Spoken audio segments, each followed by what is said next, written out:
เอาสบายดีพี่น้องสีทั้งสองยูทูบพี่น้องเมื่อนี้มานอนดินอยู่สวนดังบานพี่น้องบรรยากาศเย็นดีมื้อนี้มันร้อนมันเอาหลายนี่บรรยากาศอยู่สวนคือฝนสิตกนี่พี่น้องมื้อนี้เนาะฝนกำลังสิตกมาอากาศร้อนร้ายทั้งเอาทั้งร้อน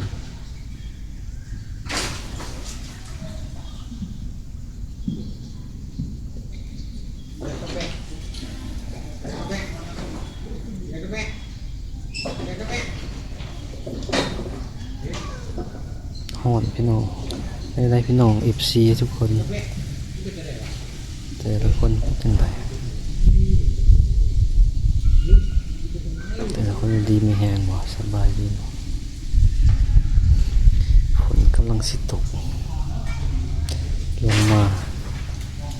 พอยามนี้ก็ช่วงฤดูฝนแล้วช่วงเดือน5 6เดือน7 3 เดือนอีกช่วงฤดูฝนเศร้าหัวเศร้าสวนก็พากันเริ่มเฮ็ดหัวเฮ็ดสวนเฮ็ดปวกกระออกน้ำไม้กระพงหาปูหาปลาตำให้ตำนาพี่น้องยามนี้บรรยากาศดีน้ำฝนเลี้ยงงัวเลี้ยงควายถ้าลงให้ตรงหน้า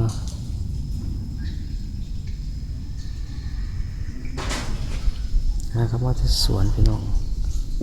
ไปเลี้ยงกบเลี้ยงปลาเลี้ยงไก่อยู่นะว่าคนเมื่อกี้แล้วก็นอน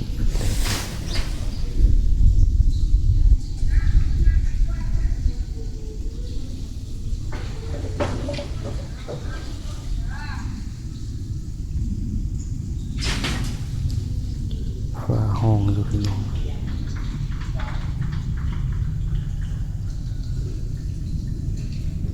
อื่นก็จะออกไปหน้าคือเก่าพี่น้อง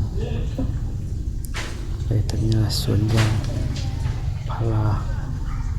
ตัดกับไปเกลือกบเกลือไก่เกลือปลา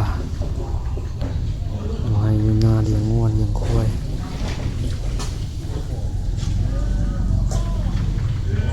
สำหรับคลิปนี้จบเพียงเท่านี้